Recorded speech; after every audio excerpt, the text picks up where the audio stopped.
और सूर के व्यवस्थ मनु हुए हैं। इसी वंश में आगे चल कर के भक्तों एक राजा अम्बरीश हुए हैं। कहते हैं जो अम्बरीश महाराज हैं सारी पृथ्वी के राजा हैं। और इनकी वृत्तियां कैसी हैं, बड़ी स्नेहमयी हैं और जरा भी भक्तों इनके मन में अभिमान नहीं है। अम्बरीश महाराज का जो मन है भक्तों सदैव भक्ति में लगा रहता है, गोविंद की सेवा में लगा रहता है। इनके घर के मंदिर में अपनी ठाकुरवाड़ी है और लाला की सेवा अपने हाथों से करते हैं। हम लोग मंदिर तो बनवाते हैं 1 करोड़ का, लेकिन पुजारी कितने का रखते हैं, 2000 महीने का। ध्यान दीजिएगा भक्तों, मंदिर में पुजारी भी जो सेवा करने वाला है भगवान के प्रति समर्पित होना चाहिए। राजा रानी दोनों की अलग अलग ठाकुरबाड़ी है, उनकी अलग। रानी कहती कि हमारे भगवान सुंदर हैं और राजा कहते कि हमारे भगवान सुंदर हैं। लेकिन एक दिन तो भक्तों कमाल ही हो गया। सैनिकों ने राजा को बताया, बोले सुनिए, रात्रि के 12 बजे आपकी रानी के महल से घुंघरुओं की आवाज आती है। राजा ने कहा भाई मैं देखूंगा क्या बात है। तो राजा ने छुप करके देखा कि रानी धीरे धीरे तालियां बजा रही हैं और गोविंद ठुमुक ठुमुक करके नाच रहे हैं।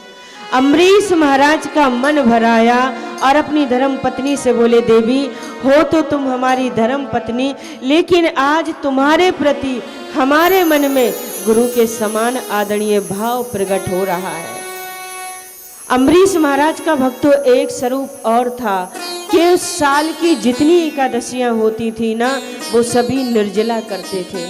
हम लोग तो केवल एक भीमसेनी एकादशी होती है वही निर्जला करते हैं, लेकिन अम्बरीश महाराज सभी एकादशी निर्जला ही करते थे। एकादशी का व्रत करते, द्वादशी को पालना करते और उसके बाद संत भोजन करा के अपना कार्य करते थे। कभी कभी ऐसा भी होता था भक्तों कि जैसे आज एकादशी है और कल 9-10 बजे तक द्वादशी है, फिर उसके बाद त्रयोदशी लग जाती है। तो जहाँ त्रयोदशी जल्दी लगनी होती है ना, वहाँ द्वादशी का पालना जल्दी कर देते हैं। एकादशी का व्रत किया था, द्वादशी को देखा अम्बरीश महाराज ने के द्वार पर दुर्वासा ऋषि खड़े हैं। दुर्वासा जी से हाथ जोड़ करके बोले, प्रभु आज हमारे घर ही भोजन पाइएगा। बोले ज़्यादा इच्छा तो नहीं है, लेकिन अगर तुम्हारा ज़्यादा ही आग्रह है तो बाल भोग लिख सकता हूँ। चलिए तैयारी करिए, मैं अभी स्नान करके आता हूँ। ध्यान दीजिएगा, परीक्षा लेने के लिए आए थे, 2-4 घंटे तो स्नान में ही लगा दिए, लेकिन उस दिन त्रयोदशी लगनी थी भक्तों। जब दुर्वासा जी नहीं आए तो अम्बरीश महाराज ने ब्राह्मणों से पूछा क्या करें। ब्राह्मणों ने कह दिया, भाई सुनो, तुमने संत को निमंत्रण दिया है, न्योता दिया है, तो उसको बिना भोजन कराए तुम भोजन नहीं कर सकते, लेकिन एक काम हो सकता है। बोले क्या, कि तुम शालिग्राम भगवान का जल ग्रहण कर लो तो पालना ही माना जाएगा। जैसे ही शालिग्राम भगवान का जल पीने लगे दुर्वासा जी आ गए और बोले क्यों, हमें निमंत्रण दे करके तुमने जल कैसे पी लिया। बोले प्रभु द्वादशी निकली जा रही थी। बोले तुमने हमारा अपमान किया है, अपनी जटा से एक बाल झटका और पृथ्वी पर मारा तो कृत्या नाम की राक्षसी प्रकट हो गई। जैसे ही राक्षसी प्रकट हुई तो वो अम्बरीश महाराज को मारने के लिए दौड़ी। लेकिन ध्यान दो भक्तों, अम्बरीश की सेवा में भगवान का सुदर्शन चक्र रहता था। सुदर्शन चक्र ने उस कृत्या नाम की राक्षसी को जला करके भस्म कर दिया। अब वो सुदर्शन चक्र दुर्वासा जी को मारने के लिए दौड़ा। आगे आगे दुर्वासा जी और पीछे पीछे सुदर्शन चक्र जी दौड़े जा रहे हैं। दौड़े दौड़े दौड़े दौड़े ब्रह्मा के लोक में गए, बोले प्रभु हमारी रक्षा करिए, बोले हम नहीं बचा सकते। शंकर भगवान के पास में गए, बोले सुनो, नारायण के प्रेमियों का अपराध करने वालों की मैं कोई मदद नहीं करता, यदि तुम्हें बचना है तो जिनके भक्त का तुमने अपमान किया है उनकी ही शरण में चले जाओ, यदि वो तुम्हें बचा लेते हैं तब तो ठीक है, नहीं तो सारी दुनिया में भटकते रहो, तुम्हें कोई नहीं बचा सकता। दौड़े दौड़े नारायण के पास में आए, बोले प्रभु अपराध हो गया। तो भगवान ने भी दो टूक कह दिया, भैया मैं तो एकदम भक्तों के पराधीन हूँ, अहम भक्त पराधीन हूँ, मैं तो भक्तों के बिल्कुल अधीन रहता हूँ। भगवान कहते हैं कि रात्रि में अगर भक्त ने मुझे सुला दिया तो सो जाता हूँ, नहीं तो रात्रि में खड़ा खड़ा अपनी बांसुरियाँ बजाता रहता हूँ। विष्णु को, नारायण को, कृष्ण को, राम को पूरे भक्त के अधीन रहना भक्तों ज्यादा पसंद है। भगवान नारायण ने कहा, क्यों दुर्वासा जी, तुमने केवल अपने आप को संत माना, हमारे अम्बरीश को संत नहीं माना। यदि तुम चाहते हो कि सुदर्शन चक्र तुम्हारी रक्षा करे तो जाइए अम्बरीश महाराज के चरण पकड़ लीजिए, अगर उसने बचा लिया तो ठीक है, नहीं तो दौड़ते रहिए, तुम्हें कोई नहीं बचा सकता। दौड़े दौड़े आए, ध्यान दीजिएगा भक्तों, दौड़ते दौड़ते 12 वर्ष का समय बीत गया था और आज भी अम्बरीश महाराज अपने द्वार पर खड़े हैं और सोच रहे हैं कि मेरे घर से कोई संत भूखा चला गया, जब तक वो भोजन नहीं कर लेता मैं तो नहीं कर सकता। दुर्वासा जी दौड़े दौड़े आए और अम्बरीश के चरणों के लिए दौड़े पकड़ने के लिए, लेकिन अम्बरीश महाराज ने कहा प्रभु उल्टी गंगा मत बहाइए, हम तो संतों के चरणों के दास हैं, साष्टांग चरणों में लेट गए। लेकिन दुर्वासा जी ने कहा इस सुदर्शन चक्र से मुझे बचाइए। हाथ जोड़ करके अम्बरीश महाराज ने कहा सुदर्शन जी से, हे सुदर्शन जी, यदि मैंने संत और भगवंत में कभी भेद ना किया हो, कभी अंतर ना किया हो तो आप शांत होकर के चले जाइए। सुदर्शन जी शांत होकर के वहां से चले गए। दुर्वासा जी भोजन कर रहे हैं, लेकिन कैसा भोजन कर रहे हैं, बैठे बैठे दुर्वासा रो रहे हैं। अहो अनंत दासा नाम महत्तम दृष्ट मध्य में, मैंने आज अनंत प्रभु के प्रेमियों को देखा है, आज उनका महत्व जाना है। जिस राजा को मैं मारने की वजह से आया, मारने के लिए आया, और उसी राजा ने आज किस प्रकार से मेरी रक्षा की है। कहते हैं भक्तों, भगवान के प्रेमियों के लिए कोई भी चीज दुष्कर नहीं होती है, प्रभु चरण के अनुरागियों के लिए कोई भी चीज दुष्कर नहीं होती है। दुर्वासा जी आशीष दे करके वहां से प्रस्थान कर गए। बोलिए बांके बिहारी लाल की जय, जय जय श्री राधे। इसी वंश में आगे चल करके भक्तों एक राजा युवनाश हुए और उन्हीं के बेटा मानधाता हुए। इसी वंश में आगे चल करके त्रिवंदन हुए, त्रिवंदन के बेटा त्रिशंकु हुए, त्रिशंकु के बेटा हरिश्चंद्र हुए और हरिश्चंद्र के बेटा रोहतास हुए।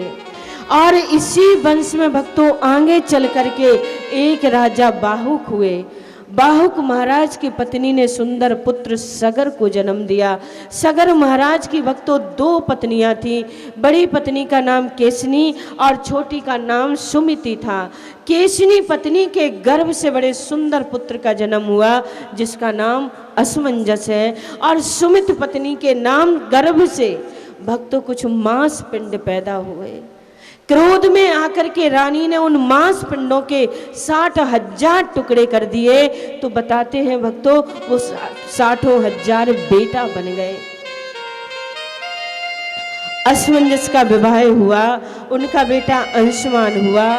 राजा सगर के यज्ञ घोड़े को चुरा करके इंद्र ले गए और 60,000 बेटा उनका पीछा करते गए।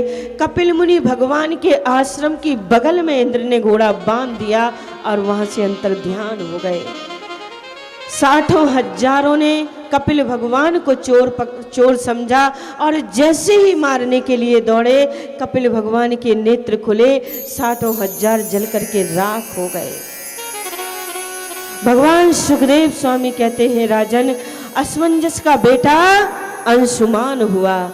अंशुमान भगवान कपिल के पास में गए और हाथ जोड़ करके बोले, हमारे चाचा लोग आपकी क्रोधाग्नि में जल करके भस्म हुए हैं, क्योंकि ब्राह्मण की क्रोधाग्नि में जो जल करके राख होता है उसकी मुक्ति शीघ्र नहीं होती है। हमारे चाचाओं की मुक्ति का मार्ग बता दीजिए। कपिल देव भगवान ने कहा, इनकी मुक्ति का केवल एक ही, कि गंगा जी जो गंगा माँ है, अगर गंगा जल का स्पर्श इस राख से कर दिया जाए तो ये मुक्त हो सकते हैं। ध्यान दीजिए भक्तों, गंगा मैया कहाँ है? ब्रह्मा जी के कमंडल में। अभी अभी आपने कथा सुनी थी ना कि वामन भगवान के चरण को धो करके ब्रह्मा जी ने कमंडल में रख लिया था, तो ब्रह्मा जी के कमंडल में है। अंशुमान ने भक्तों बहुत वर्षों तक तपस्या की, लेकिन समय आने पर गंगा माँ प्रकट नहीं हुई और समय आने पर अंशुमान की मृत्यु हो गई। उनके बेटा दिलीप हुए। दिलीप महाराज ने भी बहुत बड़ी तपस्या की, लेकिन गंगा जी को लाने में असमर्थ रहे। दिलीप के बेटा भागीरथ हुए। भागीरथ महाराज ने बहुत बड़ी तपस्या की। भागीरथ महाराज से गंगा मैया प्रसन्न हुई और बोली कि जिस समय में स्वर्ग लोक से पृथ्वी पर आऊंगी तो मेरा वेग कौन सहन करेगा। भगवान भोलेनाथ की तपस्या की। भगवान भोलेनाथ ने कह दिया भागीरथ से, अगर वो आएंगी तो मैं उनको अपनी जटाओं में धारण कर लूंगा। तो कहते हैं ब्रह्मांड कटाह का भेदन करके ब्रह्मा जी के कमंडल से निकल करके गंगा मैया सर्वप्रथम ध्रुव लोक पर आई। ध्रुव लोक से सप्तऋषि मंडल पर आई और सप्तऋषि मंडल से भगवान शिव की जटाओं पर आई और शिव की जटाओं से सुमेरु पर्वत पर आई और सुमेरु पर्वत से हिमालय पर्वत पर आई और गंगोत्री से इन्होंने बहना आरंभ कर दिया। ध्यान दीजिएगा भक्तों, गंगा नहीं, गंगा मैया का जो जल है वो जल नहीं, वो अमृत है। वैसे सबसे तो पवित्र पावन यमुना जी का जल माना जाता है, लेकिन गंगा जल नहीं भक्तों, अमृत है। जैसे जैसे भागीरथ दौड़े चले जा रहे थे, उनका पीछे करते हुए कल कल की आवाज करते हुए गंगा मैया जा रही थी। लेकिन जाते जाते बीच में एक विचित्र ऋषि मिले जिनका नाम है जहनु मुनि। गंगा मैया का बेग आया और जहनु मुनि की कुटिया को बहा करके ले गया। तो ध्यान दीजिए, जहनु मुनि की कुटिया को बहा कर ले गया तो मुनि महाराज को थोड़ा क्रोध आ गया। उन्होंने अंजलि में लेकर के पूरी गंगा माँ को पी लिया। अब भागीरथ महाराज ने जैसे ही पीछे मुड़कर देखा, आवाज नहीं आई, पीछे मुड़ करके देखा तो गंगा मैया नदारत। मुनि के पास में आए, महाराज जी गंगा मैया कहाँ चली गई? बोले अपन को प्यास लगी थी इसलिए अपन ने पी ले। बोले बड़ी कृपा करी आपने, यहाँ पर तो 4-4 पीढ़ियों से तपस्या कर रहे और आप तो मुफ्त में ही पी गए। तो कहते हैं भक्तों, जहनु मुनि के मन में बड़ा विचार हुआ, चिंता हो गई और सोचने लगे गंगा को कैसे निकालूं। यदि मुंह में से निकालता हूं तो चिष्ट हो जाएंगी, जूठी हो जाएंगी और जूठे गंगा जल से फिर शिव का अभिषेक नहीं हो सकता है। तो मालूम है क्या किया? जहनु मुनि ने अपनी जंघा को फाड़ करके गंगा जी को निकाल दिया, अपनी बेटी के रूप में माना। विष्णु के नख से निकलने के कारण विष्णुपदी कहलाई, शिव की जटाओं से निकलने के कारण जटा शंकरी कहलाई और जहनु मुनि की जंघा से निकलने के कारण जाहना भी कहलाई और गंगा तो उनका नाम है ही। तो आइए भक्तों 2 मिनट गंगा मैया का स्मरण कर लेते हैं।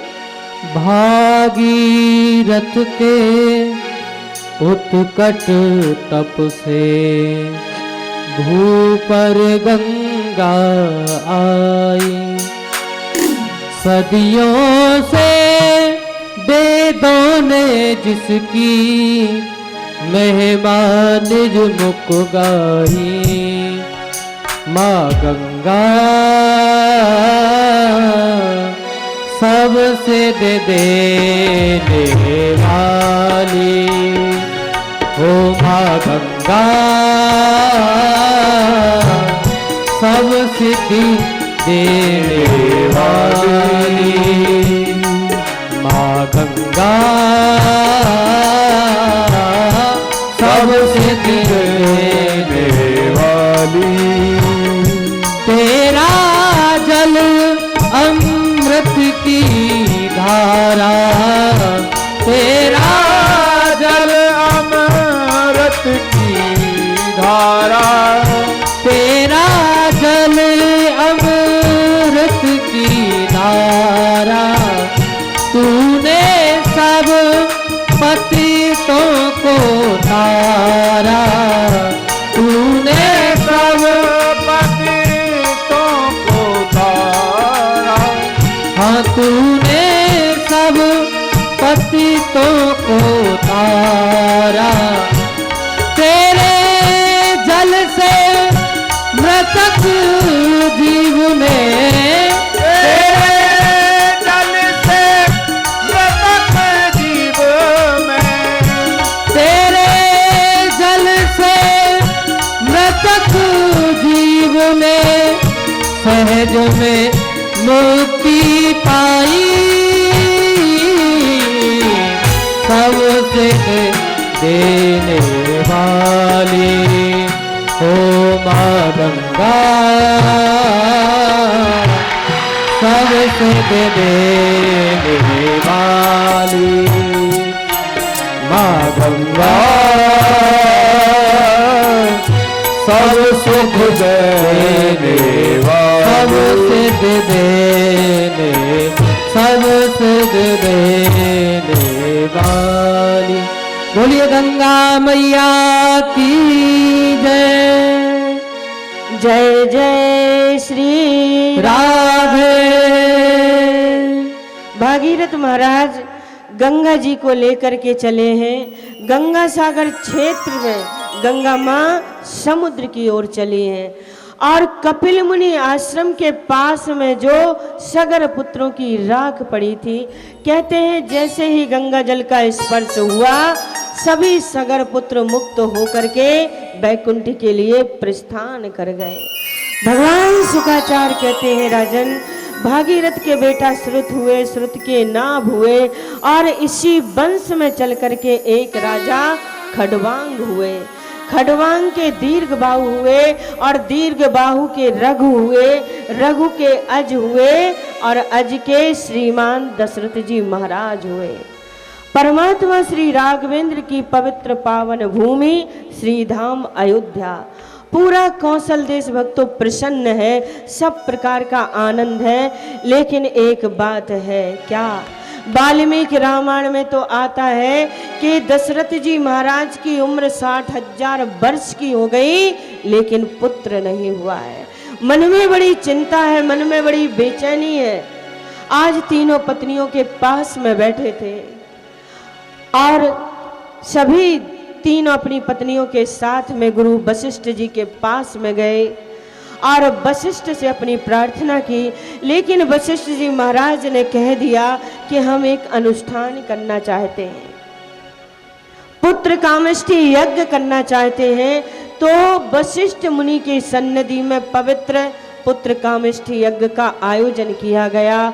जैसे ही भक्तों अंतिम आहुति डाली, अग्निदेव चरु के पात्र को लेकर के प्रकट हो गए, यानी खीर के पात्र को लेकर के प्रकट हुए और वो खीर का पात्र दशरथ जी महाराज को दे दिया और कह दिया कि दशरथ जी महाराज इस खीर को, इस चरु को अपनी रानियों को खिलाएंगे तो निश्चित रूप से पुत्र की प्राप्ति होगी। राजा दशरथ जी महाराज ने उस पात्र को गुरु वशिष्ठ को दिया। वशिष्ठ जी ने आशीर्वाद दे करके वो पुनः पात्र दशरथ जी के हाथ में दे दिया। दशरथ जी महाराज ने उस पात्र के भक्तों 3 भाग किए। एक भाग कौशल्या माता को दिया, दूसरा भाग केकई माता को दिया और तीसरा भाग सुमित्रा के हाथों में दिया। लेकिन भक्तों जैसे ही सुमित्रा के हाथों में दिया, एक पक्षी उड़ता हुआ आया और उस भाग को लेकर के अनंत आकाश में चला गया। केसरांचल पर्वत की डाली पर जा करके वो बैठ गया और वहां पर उस वृक्ष के नीचे अंजनी माता भगवान शिव के ध्यान में ध्यानस्थ होकर के बैठी थी। पक्षी ने कुछ बोलना चाहा तो वो खीर माता अंजनी के हाथों में आ गई। उन्होंने भगवान का शिव प्रसाद समझ करके ग्रहण कर लिया। इसी से हनुमंत लाल जी की उत्पत्ति बताते हैं। शंकर सुमन केसरी नंदन तेज प्रताप महाजगवंदन विद्यावान गुणियत चातुर राम काज करवे को आतुर। ध्यान दीजिए भक्तों, हनुमान जी को शंकर सुमन कहा है ना, पवन तनय कहा है। एक पुत्र के तीन तीन पिता।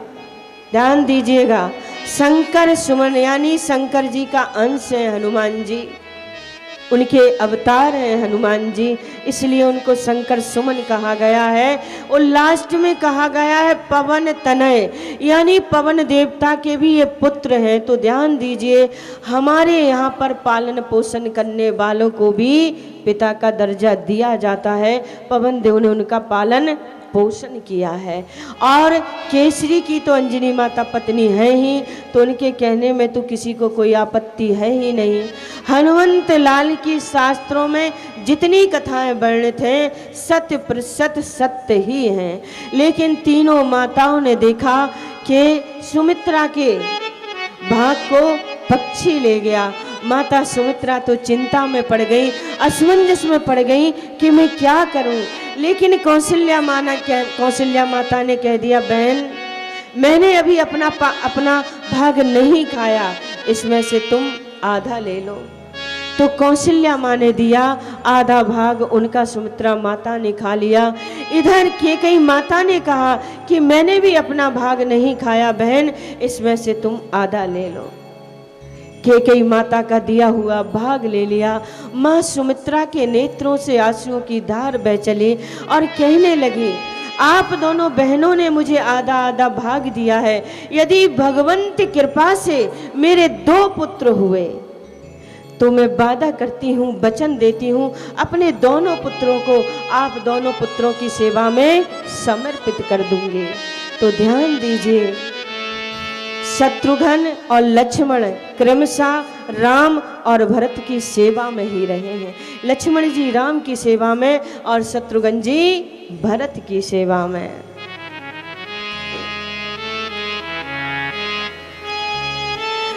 जब जब होए धर्म की हानि,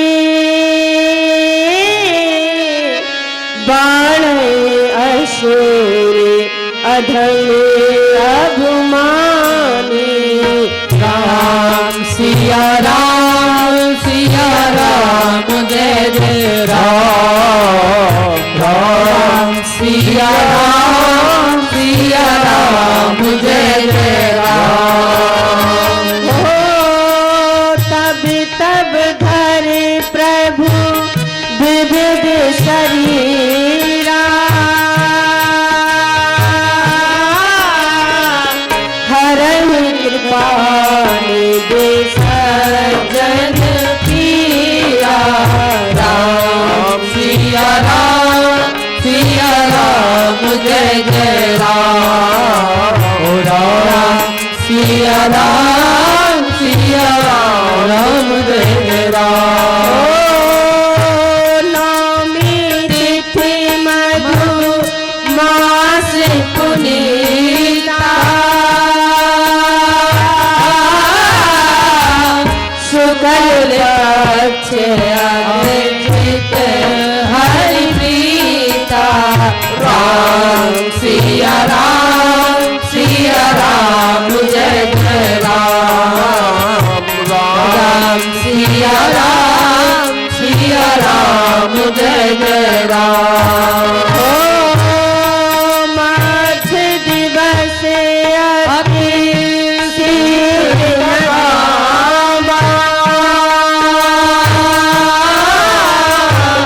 पावन काल लोक देशा। राम सिया राम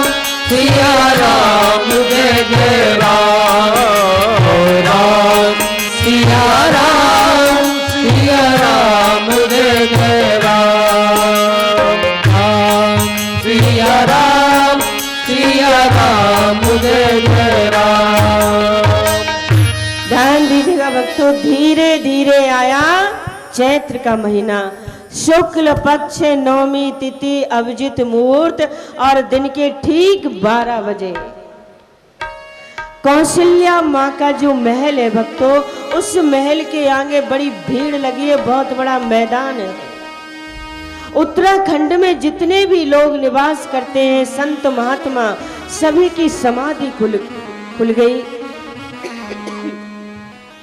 और सभी दौड़ पड़े भगवान श्री राम का दर्शन करने के लिए। चैत के महीनों में ध्यान दीजिएगा, कभी भी नदियों में बाढ़ नहीं आती, लेकिन भगवान श्री राम का प्राकट हो रहा है तो सरजू महारानी का जल दशरथ जी महाराज के चौखट छूने को बेताब हो रहा है।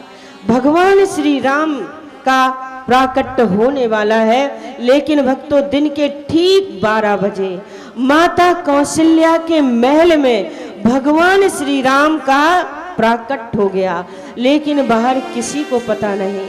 1 मिनट आप सभी लोग इस झांकी का भक्तों अंदर ही अंदर दर्शन करिए कि शंख चक्र गदा पद्म लेकर के भगवान 4 भुजा धारण करके कौशल्या के महल में प्रकट हो गए हैं। भगवान मुस्कुरा करके बोले, माँ आपको याद है, आपने कहा था, आपने तपस्या की थी स्वाम्भव मनु और शत्रुपा के रूप में, और कहा था कि चाहूं तुम्हें समान सुत प्रभूषण कवन दुराव। तो मैंने भी आपसे कह दिया था, आप सरस खोजो कहाँ जाई, नृप तब तनय होय में आई। तो देखो माँ, मैं आपका बेटा बन करके आ गया। माँ कौशल्या के आंखों में भक्तों खुशी के आंसू छलक पड़े, आंसू निकल पड़े और बोली, वो सब तो ठीक है कि आप हमारे बेटा बन करके आए हैं, बड़ी कृपा करी, पर मैंने तो तुमको बेटा बनकर आने को कहा था, आप तो पिताजी बन करके आ गए। बोले कैसे? बोले ये 4 भुजा धारण करके आने की क्या जरूरत थी, ये शंख चक्र गदा पद्म लेकर आने की क्या जरूरत थी। बोले माता, हम तो जहाँ भी जाते हैं ऐसे ही चले जाते हैं। बोले बाहर बड़ी भीड़ लगी है, सभी लोग देखेंगे कि 4 भुजा का ये कैसा बेटा पैदा हुआ है, सभी मजाक उड़ाएंगे। तो मालूम है भगवान ने क्या किया, 2 भुजाएं हटा ली और बोले माँ अब तो द्वार खोलो, सभी मेरा दर्शन करना चाहते हैं। माता ने कहा पहले छोटे तो बनो, सो छोटे बन गए। अब तो द्वार खोलो माँ, सब मुझे देखना चाहते हैं। माँ बोली अरे ये कपड़े तो उतारो। बोले कपड़े क्यों उतारे? बोले तुम तो साला दुसाला ओढ़ करके आए हो हैं, और जब बालक पैदा होता है तो नंगा ही पैदा होता है, तुम तो सब कुछ पहन ओढ़ करके आए। तो मालूम है भगवान ने कपड़े हटा दिए, छोटे बन गए। माता पुण्य बोली सो मत डोली,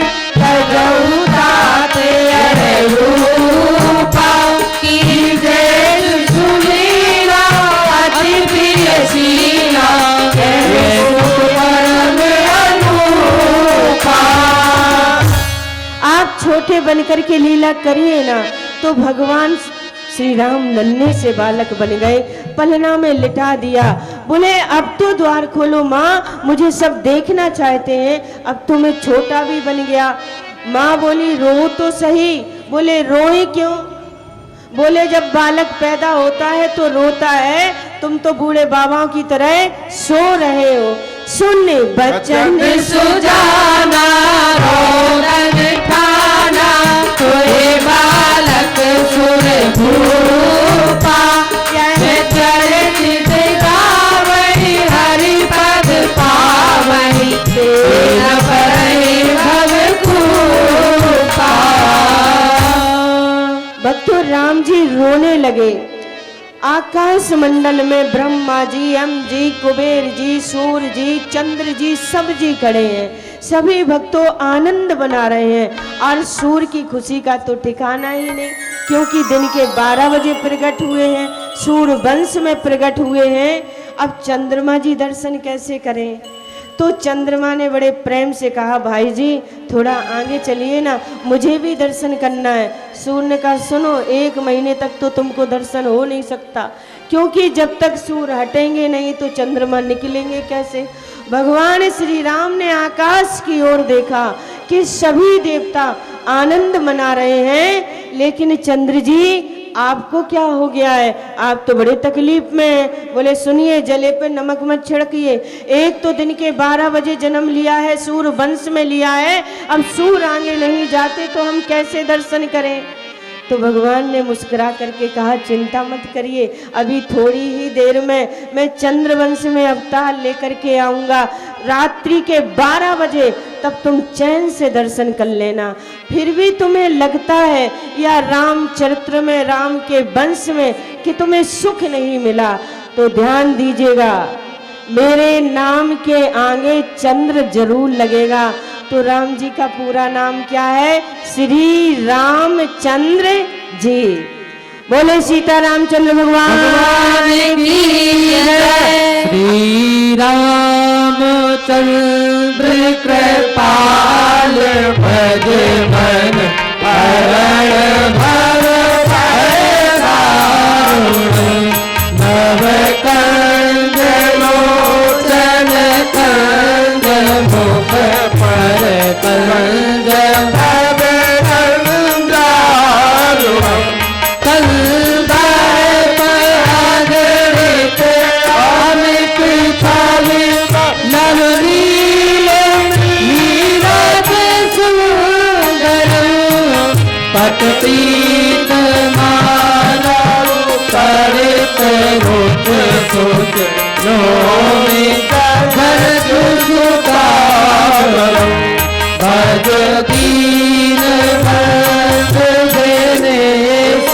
भागव दैत्य वंश निकंदन रघुनंद आनंद कंद कौशल कंद दशरथ नंदन सिर मुकुट कुंडल तिलक चारु उदार अंग विभूषण आजान भुज सरचाप धरि संग्राम जित फल दूषण इत वक्त तुलसी दास शंकर शेष मुनि मन रंजन मम हृदय कंज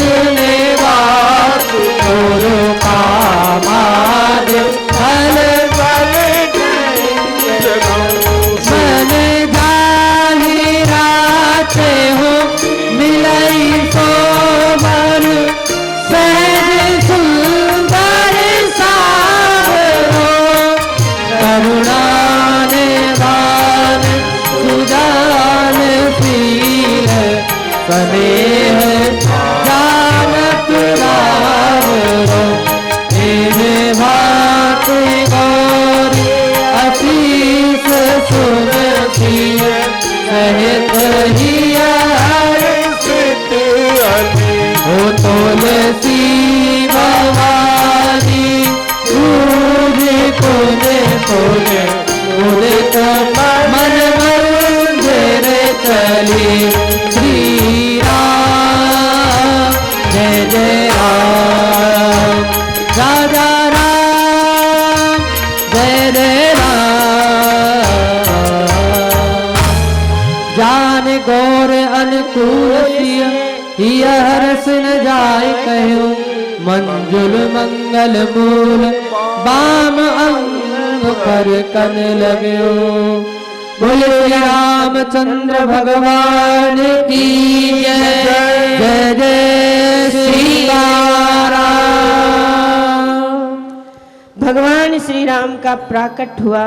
कौशल्या के घर भगवान श्री राम पधारे, कैकेयी के घर भरत जी पधारे, और सुमित्रा के घर लक्ष्मण जी और शत्रुघ्न जी पधारे। दशरथ पुत्र जन्म सुन काना, दशरथ जी महाराज की खुशी का ठिकाना नहीं है भक्तों। चारों पुत्रों ने जन्म लिया है, अवध में बधाइयां बज रही हैं। तो ध्यान दीजिए भक्तों, भगवान श्री राम की जन्म की बधाइयां हैं। कोई शांति से नहीं बैठेगा, खूब नाचेंगे और खूब बधाइयां गाएंगे। चलिए, बोलिए श्री रामचंद्र भगवान की जय।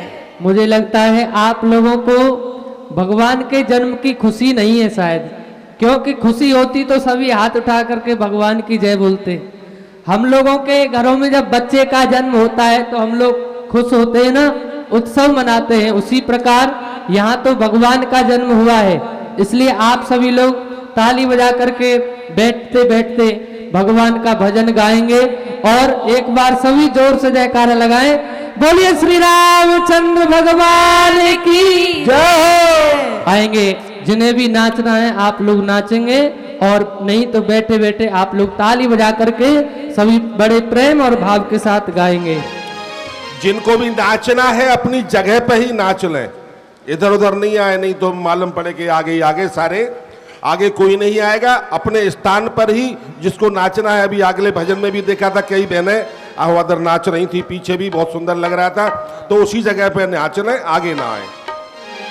वो जन्म लियो है रघुरैया, अवध में बाजे बधैया। जन्म लियो है रघुरैया, अवध में बाजे बधैया। जन्म लियो है रघुरैया, अवध में बाजे बधैया। रघुरैया अवध में बाजे बधैया। बाजे बधैया, बाजे बधैया, बाजे बधैया, बाजे बधैया। बाजे बधैया, बाजे बधैया, बाजे बधैया, बाजे बधैया। ओ जन्म लियो है रघुरैया, अवध में बाजे बधैया।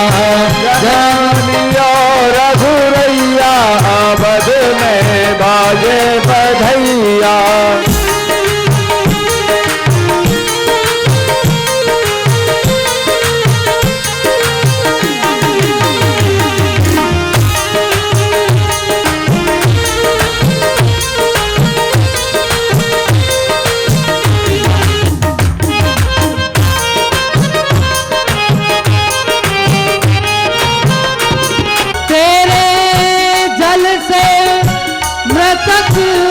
जीव में जल से मृतक जीव में, तेरे जल से मृतक जीव में सहज में मुक्ति पाई। सबसे देने वाली हो मां गंगा, सबसे देने वाली मां गंगा। सब सुख देने वाली, सबसे देने, सबसे देने वाली। बोलिए गंगा मैया की जय। जय जय श्री राधे। भागीरथ महाराज गंगा जी को लेकर के चले हैं। गंगा सागर क्षेत्र में गंगा माँ समुद्र की ओर चली हैं, और कपिल मुनि आश्रम के पास में जो सगर पुत्रों की राख पड़ी थी, कहते हैं जैसे ही गंगा जल का स्पर्श हुआ, सभी सगर पुत्र मुक्त होकर के बैकुंठ के लिए प्रस्थान कर गए। भगवान शुक्राचार्य कहते हैं, राजन भागीरथ के बेटा श्रुत हुए, श्रुत के नाभ हुए, और इसी वंश में चल करके एक राजा खडवांग हुए। खडवांग के दीर्घ बाहु हुए, और दीर्घ बाहु के रघु हुए, रघु के अज हुए, और अज के श्रीमान दशरथ जी महाराज हुए। परमात्मा श्री राघवेंद्र की पवित्र पावन भूमि श्री धाम अयोध्या, पूरा कौशल देश भक्तों प्रसन्न है, सब प्रकार का आनंद है। लेकिन एक बात है, क्या?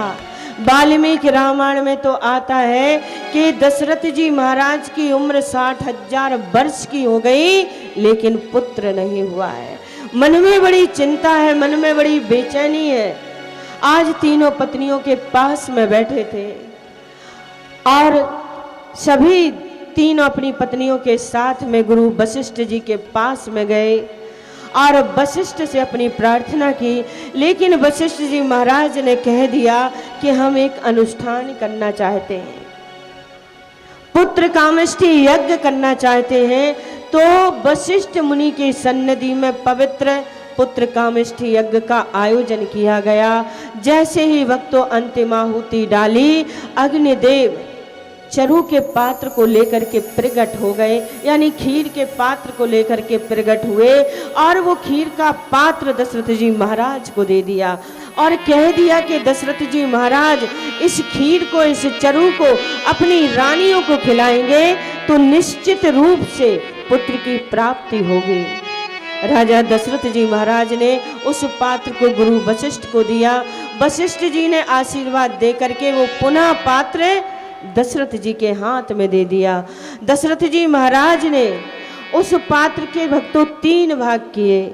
एक भाग कौशल्या माता को दिया, दूसरा भाग कैकेयी माता को दिया और तीसरा भाग सुमित्रा के हाथों में दिया। लेकिन भक्तों जैसे ही सुमित्रा के हाथों में दिया, एक पक्षी उड़ता हुआ आया और उस भाग को लेकर के अनंत आकाश में चला गया। केसरांचल पर्वत की डाली पर जा करके वो बैठ गया और वहां पर उस वृक्ष के नीचे अंजनी माता भगवान शिव के ध्यान में ध्यानस्थ होकर के बैठी थी। पक्षी ने कुछ बोलना चाहा तो वो खीर माता अंजनी के हाथों में आ गई। उन्होंने भगवान का शिव प्रसाद समझ करके ग्रहण कर लिया। इसी से हनुमंत लाल जी की उत्पत्ति बताते हैं। शंकर सुमन केसरी नंदन तेज प्रताप महाजगवंदन, विद्यावान गुणियत चातुर राम काज करबे को आतुर। ध्यान दीजिए भक्तों, हनुमान जी को शंकर सुमन कहा है ना, पवन तनय कहा है। एक पुत्र के 3 पिता। ध्यान दीजिएगा, शंकर सुमन यानी शंकर जी का अंश है हनुमान जी, उनके अवतार हैं हनुमान जी, इसलिए उनको शंकर सुमन कहा गया है। और लास्ट में कहा गया है पवन तनय, यानी पवन देवता के भी ये पुत्र हैं। तो ध्यान दीजिए, हमारे यहाँ पर पालन पोषण करने वालों को भी पिता का दर्जा दिया जाता है। पवन देव ने उनका पालन पोषण किया है। और केसरी की तो अंजनी माता पत्नी है ही, तो उनके कहने में तो किसी को कोई आपत्ति है ही नहीं। हनुमंत लाल की शास्त्रों में जितनी कथाएं वर्णित हैं सत्य प्रतिशत सत्य ही हैं। लेकिन तीनों माताओं ने देखा कि सुमित्रा के भाग को पक्षी ले गया। माता सुमित्रा तो चिंता में पड़ गई, असमंजस में पड़ गई कि मैं क्या करूं। लेकिन कौशल्या माता ने कह दिया, बहन मैंने अभी अपना भाग नहीं खाया, इसमें से तुम आधा ले लो। तो कौशल्या माँ ने दिया आधा भाग, उनका सुमित्रा माता ने खा लिया। इधर कैकेयी माता ने कहा कि मैंने भी अपना भाग नहीं खाया बहन, इसमें से तुम आधा ले लो। कैकेयी माता का दिया हुआ भाग ले लिया। माँ सुमित्रा के नेत्रों से आंसुओं की धार बह चली और कहने लगी, आप दोनों बहनों ने मुझे आधा आधा भाग दिया है। यदि भगवंत कृपा से मेरे 2 पुत्र हुए तो मैं वादा करती हूँ, वचन देती हूँ, अपने दोनों पुत्रों को आप दोनों पुत्रों की सेवा में समर्पित कर दूंगी। तो ध्यान दीजिए, शत्रुघ्न और लक्ष्मण क्रमशः राम और भरत की सेवा में ही रहे हैं। लक्ष्मण जी राम की सेवा में और शत्रुघ्न जी भरत की सेवा में।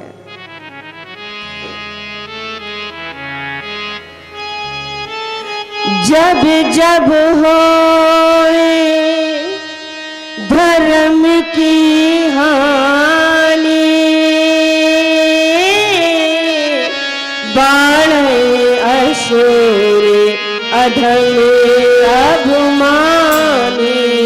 राम सिया राम जय जय राम। राम सिया राम जय जय राम। हो तब धरे प्रभु विविध शरीरा, हरन कृपा निधि सज्जन पिया। राम सिया राम जय जय राम। ओ राम सिया राम जय जय राम। नौमी तिथि मधु मास पुनीता, शुक्ल पक्ष अभिजित हरि प्रीता। राम सिया राम जय जय राम। राम सिया राम जय जय राम। ओ मध्य दिवस अति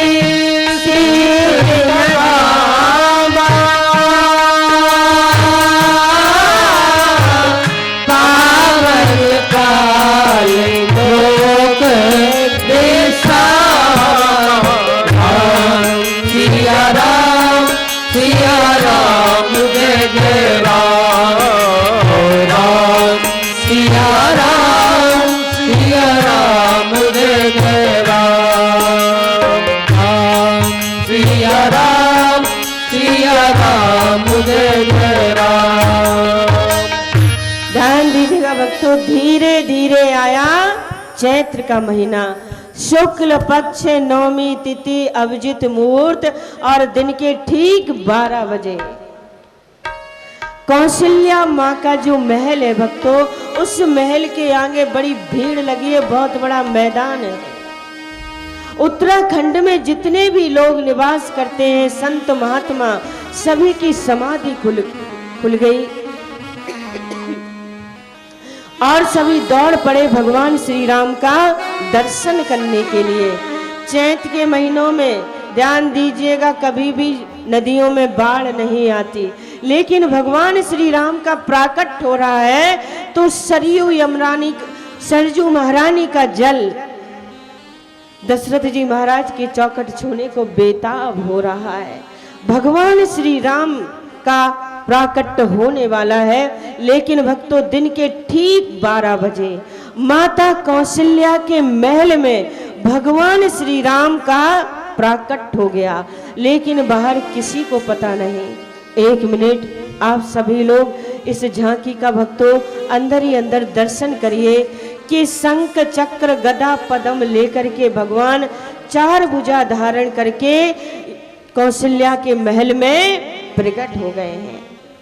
भगवान मुस्कुरा करके बोले, माँ आपको याद है आपने कहा था, आपने तपस्या की थी स्वाम्भव मनु और शत्रुपा के रूप में, और कहा था कि चाहूं तुम्हें समान सुत प्रभूषण कवन दुराव। तो मैंने भी आपसे कह दिया था, आप सरस खोजो कहाँ जाई, नृप तब तनय होय में आई। तो देखो माँ, मैं आपका बेटा बन करके आ गया। माँ कौशल्या के आंखों में भक्तों खुशी के आंसू छलक पड़े, आंसू निकल पड़े और बोली, वो सब तो ठीक है कि आप हमारे बेटा बन करके आए हैं, बड़ी कृपा करी, पर मैंने तो तुमको बेटा बनकर आने को कहा था, आप तो पिताजी बन करके आ गए। बोले कैसे? बोले ये 4 भुजा धारण करके आने की क्या जरूरत थी, ये शंख चक्र गदा पद्म लेकर आने की क्या जरूरत थी। बोले माता हम तो जहाँ भी जाते हैं ऐसे ही चले जाते हैं। बोले बाहर बड़ी भीड़ लगी है, सभी लोग देखेंगे कि 4 भुजा का ये कैसा बेटा पैदा हुआ है, सभी मजाक उड़ाएंगे। तो मालूम है भगवान ने क्या किया, 2 भुजाएं हटा ली और बोले माँ अब तो द्वार खोलो, सभी मेरा दर्शन करना चाहते हैं। माता ने कहा पहले छोटे तो बनो। सो छोटे बन गए। अब तो द्वार खोलो माँ, सब मुझे देखना चाहते हैं। माँ बोली अरे ये कपड़े तो उतारो। बोले कपड़े क्यों उतारे? बोले तुम तो साला दुसाला ओढ़ करके आए हो हैं, और जब बालक पैदा होता है तो नंगा ही पैदा होता है, तुम तो सब कुछ पहन ओढ़ करके आए। तो मालूम है भगवान ने कपड़े हटा दिए, छोटे बन गए। माता पुण्य बोली सो मत डोली, तजहु तात रूपा की जय सुनीला अति प्रियसीला परम अनूपा। आप छोटे बनकर के लीला करिए ना, तो भगवान श्री राम नन्हे से बालक बन गए, पलना में लिटा दिया। बोले अब तो द्वार खोलो माँ, मुझे सब देखना चाहते हैं। अब तो मैं छोटा भी बन गया। माँ बोली रो तो सही। बोले रोए क्यों? बोले जब बालक पैदा होता है तो रोता है, तुम तो बूढ़े बाबाओं की तरह सो रहे हो। सुन बचन सुजाना रोदन ठाना, कोई बालक सुर भूपा, यह चरित गावहि हरि पद पावहि, तेन परहि भव कृपा। भक्तों राम जी रोने लगे। आकाश मंडल में ब्रह्मा जी, यम जी, कुबेर जी, सूर्य जी, चंद्र जी, सब जी खड़े हैं। सभी भक्तों आनंद बना रहे हैं, और सूर्य की खुशी का तो ठिकाना ही नहीं, क्योंकि दिन के 12 बजे प्रकट हुए हैं, सूर्य वंश में प्रकट हुए हैं। अब चंद्रमा जी दर्शन कैसे करें? तो चंद्रमा ने बड़े प्रेम से कहा भाई जी थोड़ा आगे चलिए ना, मुझे भी दर्शन करना है। सूर्य ने कहा सुनो, 1 महीने तक तो तुमको दर्शन हो नहीं सकता, क्योंकि जब तक सूर्य हटेंगे नहीं तो चंद्रमा निकलेंगे कैसे। भगवान श्री राम ने आकाश की ओर देखा कि सभी देवता आनंद मना रहे हैं, लेकिन चंद्र जी आपको क्या हो गया है? आप तो बड़े तकलीफ में हैं। बोले सुनिए, जले पे नमक मत छिड़किए। एक तो दिन के 12 बजे जन्म लिया है, सूर्य वंश में लिया है, अब सूर्य आगे नहीं जाते तो हम कैसे दर्शन करें? तो भगवान ने मुस्कुरा करके कहा चिंता मत करिए, अभी थोड़ी ही देर में मैं चंद्रवंश में अवतार लेकर के आऊँगा। रात्रि के 12 बजे तब तुम चैन से दर्शन कर लेना। फिर भी तुम्हें लगता है या रामचरित्र में, राम के वंश में कि तुम्हें सुख नहीं मिला, तो ध्यान दीजिएगा, मेरे नाम के आगे चंद्र जरूर लगेगा। तो राम जी का पूरा नाम क्या है? श्री रामचंद्र जी।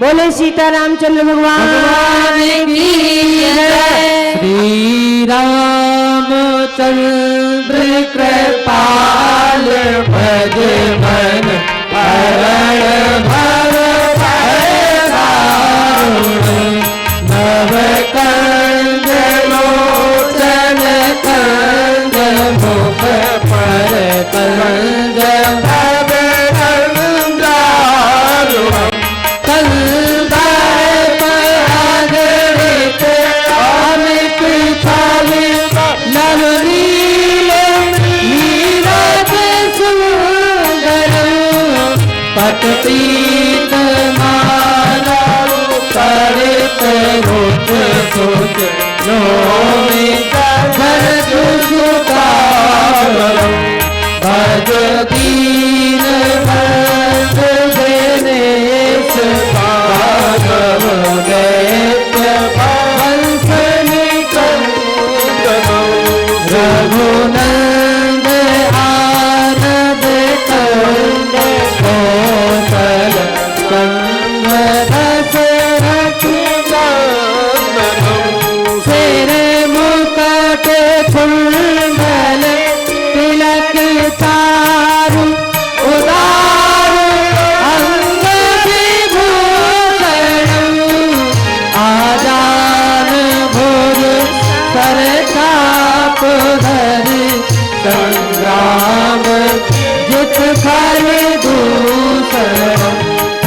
के वक्त तुलसी दास शंकर शेष मुनि मन रंजन मम हृदय कंज निवास गुरु कामाद फल मन जाहि राते हो मिलई सोबर सहज सुंदर सावरो करुणा निधान सुजान शील स्नेह जानत रावरो हे भांति गौरी असीस सुनती सहित हिया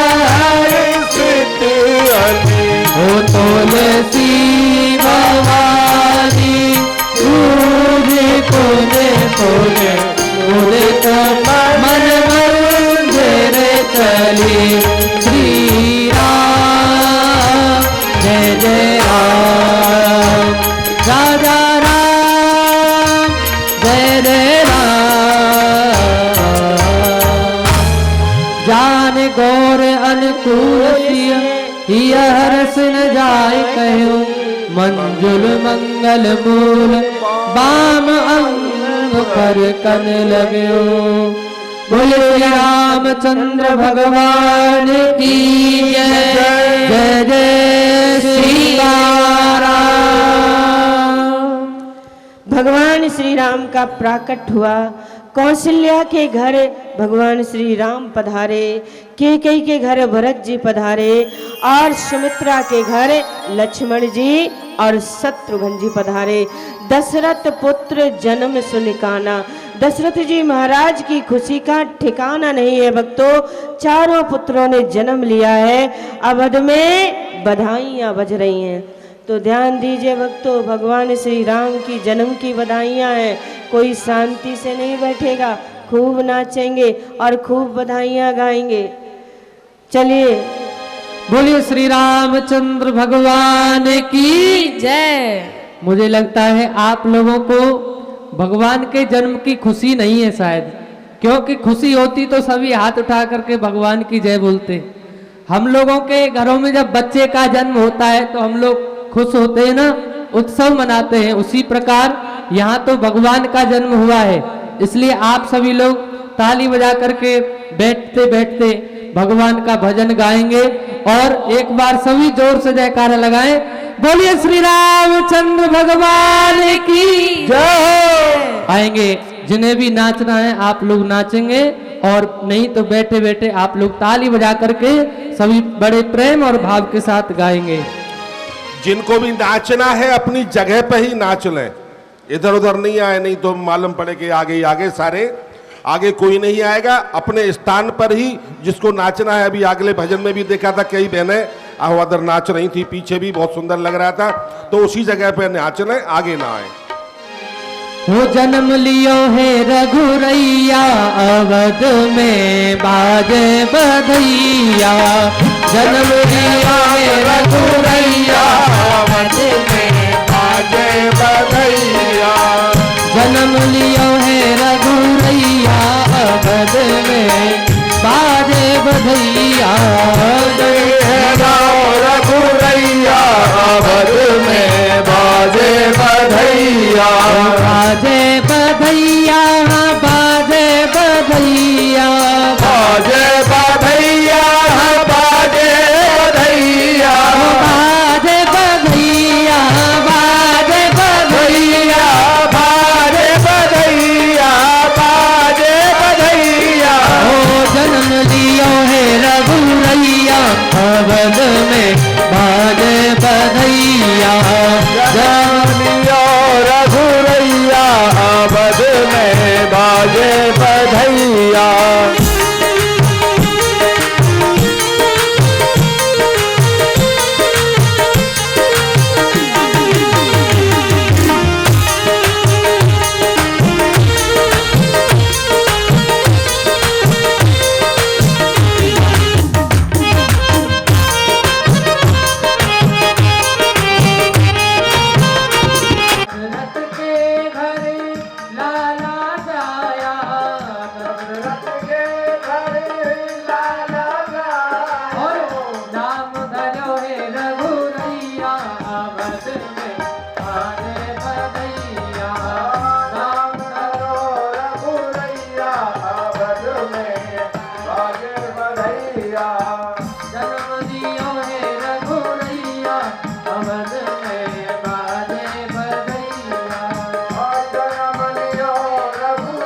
दध माखन देनो गैया बद में बाजे बधैया दध माखन देनो गैया बद में बाजे बधैया ओ बाजे बधैया बाजे बधैया बाजे बधैया जन्म लियो है रघुरैया बद में बाजे बधैया जन्म लियो रघुरैया बद में बाजे बधैया।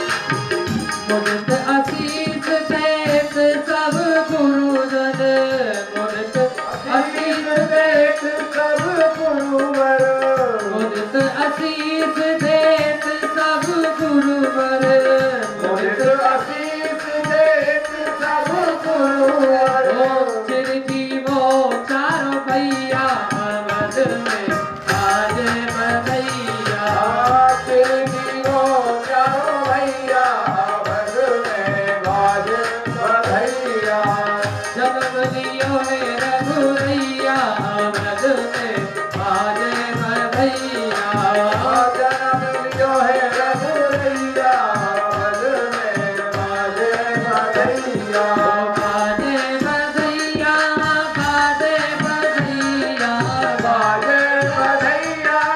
बाजे बधैया बाजे बधैया बाजे बधैया बाजे बधैया बाजे बधैया ओ जन्म लियो है रघुरैया बद में बाजे बधैया जन्म लियो है रघुरैया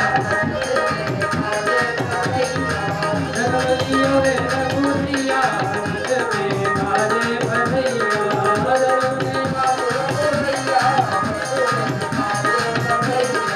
जन्म लियो है रघुरैया बद में बाजे बधैया जन्म लियो है रघुरैया बद में बाजे बधैया। बोले श्री रामचंद्र भगवान की जय लाडले लखन लाल की जय जय जय श्री सीताराम। सभी भक्त अपना अपना स्थान में निकल ले। स्थान कर गए। विश्वामित्रा धुरेन मारीचाधा निशाचरा पश्यतो लक्ष्मणस्य एव हता नैऋत्य पुंगवा। भगवान श्री राम, ध्यान दीजिए, पहले ही आप लोगों को बता देते हैं कि श्री राम कथा श्रीमद् भागवत में अति ही संक्षिप्त है, मात्र 1.5 अध्याय में है भक्तों। इसलिए हम मुख्य निवेदन ही आप लोगों से करेंगे, क्योंकि समय कम है हमारे पास में।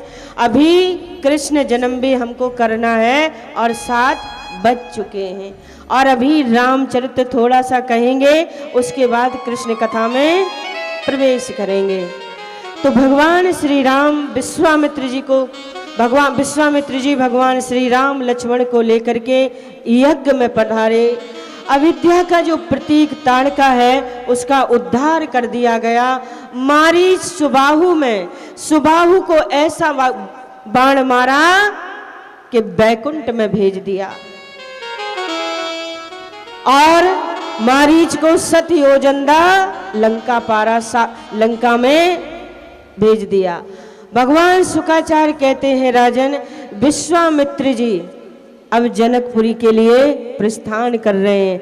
आप लोग सोचेंगे अभी अभी जन्म हुआ, कुछ लीला नहीं करी, और शादी के लिए भी चल दिए हैं।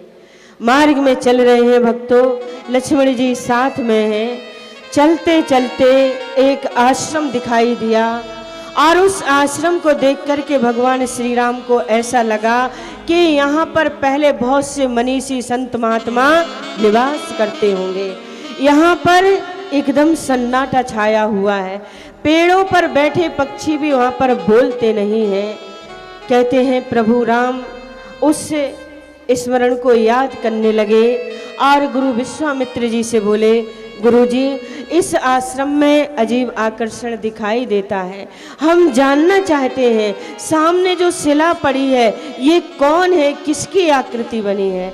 विश्वामित्र जी अपने आप को रोक न सके और कह दिया कि ये बहुत बड़े ऋषि गौतम की नारी अहिल्या है कि गौतम नारी शाप बसे उपल देह धर धीर चरण कमल रज चाहती कृपा करऊं रघुबीर।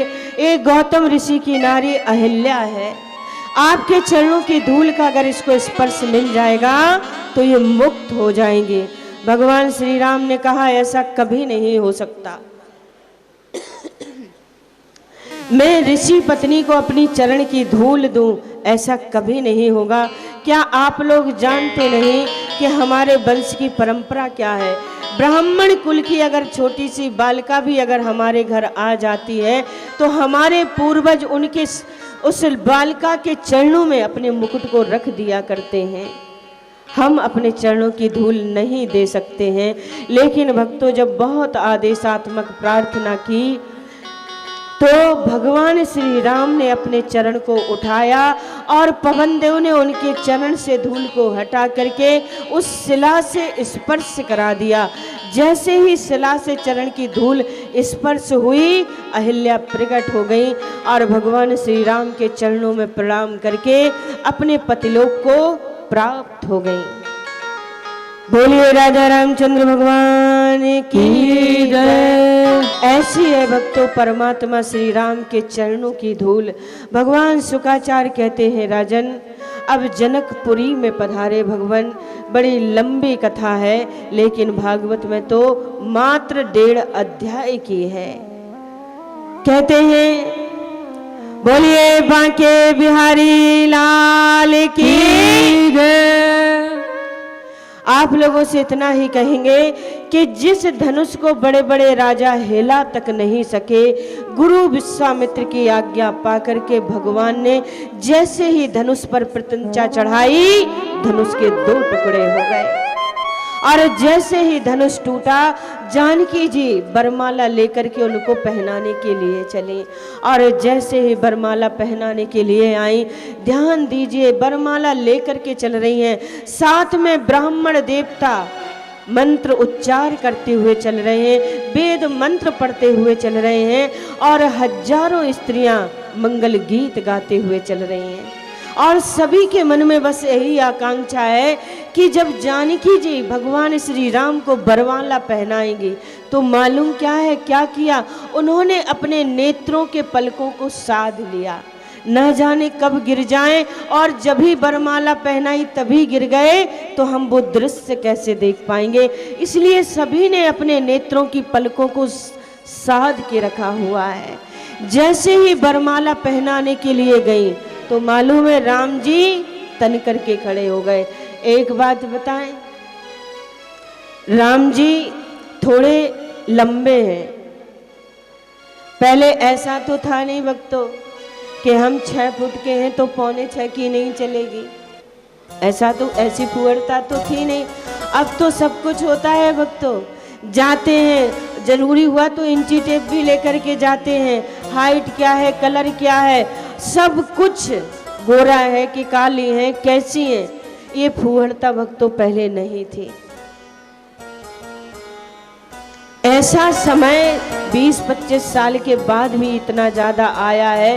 पहले तो माँ बाप लड़की पसंद कर लेते थे, रिश्ता हो गया, लेकिन अब तो हाइट भी लड़के के बराबर होनी चाहिए। राम जी थोड़े लंबे हैं, एक तो राम जी लंबे हैं, दूसरे पाटा पर भी खड़े हैं, और पाटा पर खड़े भी हैं तो मुकुट भी 1.5-2 फुट का तो होगा ही, भक्त राजकुमार थे। लेकिन हमारी जानकी जी उतनी लंबी नहीं है। जैसे ही वरमाला पहनाने को हुई, राम जी तन करके खड़े हो गए। सखियों ने इशारा कर दिया, रामलला थोड़ा झुक जाइए। भगवान बोले बोले कहीं नहीं झुके होंगे, यहाँ तो सभी झुक जाते। बोले हम रघुवंशी हैं, एक बार झुक गए, बार बार नहीं झुकते हैं। हो झुक जइयो तनक रघुवीर, लली मेरी छोटी सी, झुक जइयो तनक रघुवीर, लली मेरी छोटी सी, झुक जइयो तनक रघुवीर, लली मेरी छोटी सी। और कबू की खड़ी पाए दुख न लागे, कबू की खड़ी पग दुख न लागे, कबू की खड़ी पग दुख न लागे, कबू की खड़ी पग दुख न लागे। ओ कबू की खड़ी, कबू की खड़ी पग दुख न लागे, कब की खड़ी पग दुख न लागे। तुम हो बड़े बेपीर, लली मेरी छोटी सी, लाला तुम हो बड़े बेपीर, लली मेरी छोटी सी।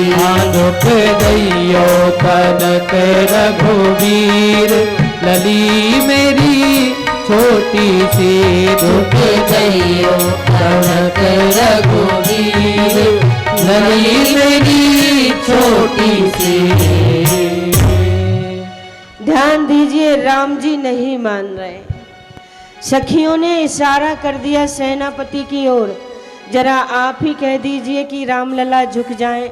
सेनापति दौड़े दौड़े गए, बोले लला थोड़ा झुक जाइए, लेकिन राम जी नहीं सुन रहे हैं। सेनापति ने कहा आपको नहीं मालूम, जनक महाराज ने इन्हें पलकों से पाला है और कितनी देर से इतनी भारी वरमाला लेकर के खड़ी हैं और आप विनोद कर रहे हैं, हंसी मजाक कर रहे हैं। लेकिन राम जी भक्तों नहीं सुनते।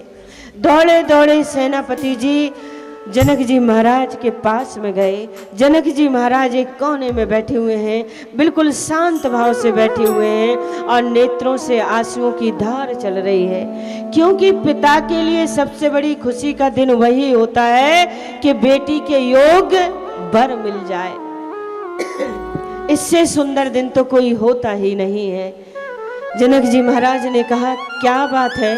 बोले आप ही रामलला से कह दो कि थोड़ा झुक जाएं।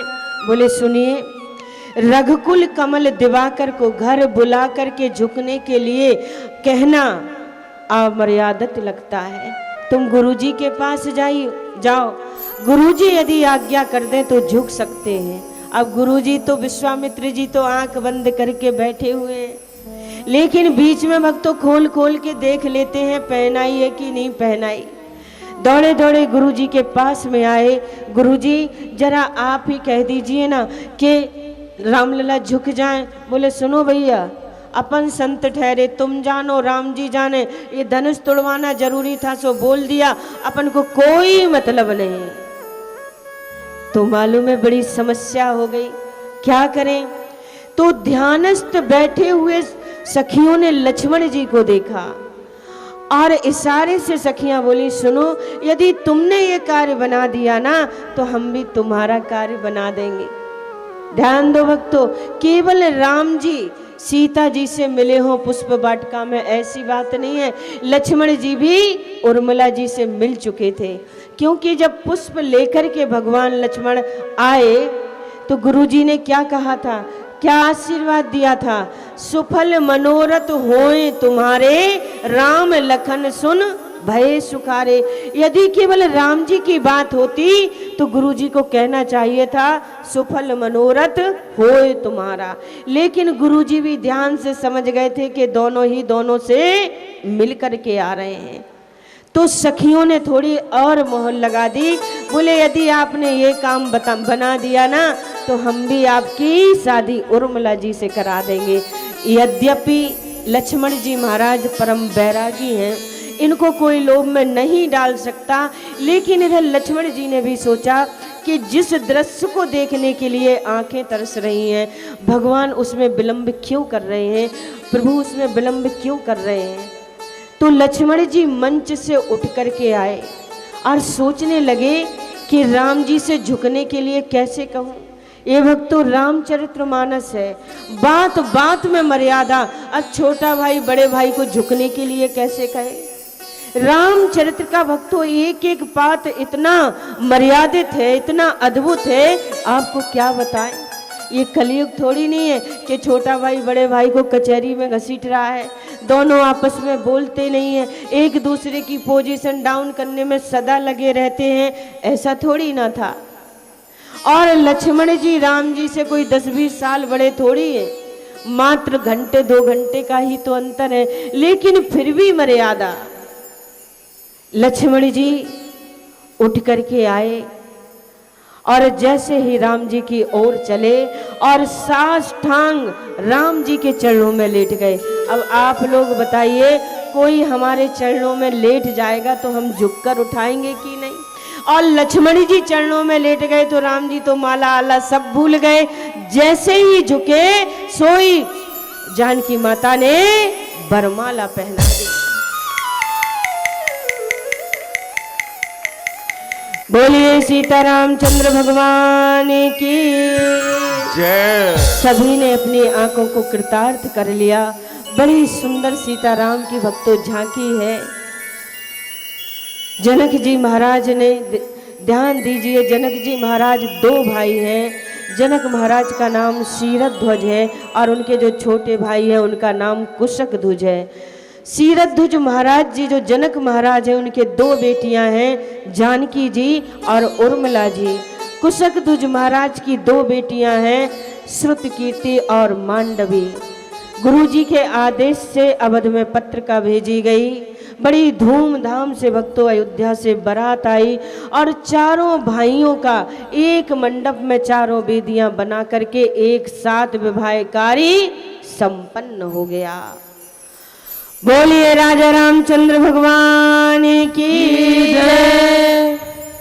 रामायण में तो लिखा है कि जैसे ही धनुष टूटा भक्तों, भगवान परशुराम जी आ गए, लेकिन भागवत में ऐसा वर्णन नहीं आता। जब भगवान श्री राम शादी करके अवध के लिए प्रस्थान कर रहे थे, अयोध्या के लिए जा रहे थे, तो मार्ग में परशुराम जी मिले। धनुष पर प्रत्यंचा चढ़ा करके भगवान श्री राम ने उनके मन के संदेह को दूर किया। चारों पुत्र आए हैं अपनी पत्नियों के साथ में। तीनों माताओं ने बड़ा सुंदर स्वागत सत्कार किया और यहाँ पर भक्तों भरत जी महाराज और शत्रुघ्न जी महाराज अपने मामा के यहाँ चले गए, लेकिन विघ्नेश्वरी देवी ने अवध में प्रवेश कर लिया। दशरथ जी महाराज ने देखा कि मेरे कान का बाल सफ़ेद हो गया है, अब मुझे भगवान अपने पुत्र राम को राज्याभिषिक्त कर देना चाहिए। लेकिन देवताओं ने सरस्वती माता के माध्यम से मंथरा की बुद्धि को भ्रमित करवा करके केकई की बुद्धि को भ्रमित कर दिया। जो केकई भगवान श्री राम को सबसे ज़्यादा चाहती थी, आज उन केकई ने राजा दशरथ जी से 2 वरदान मांगे। पहला भरत को राज्याभिषेक और दूसरा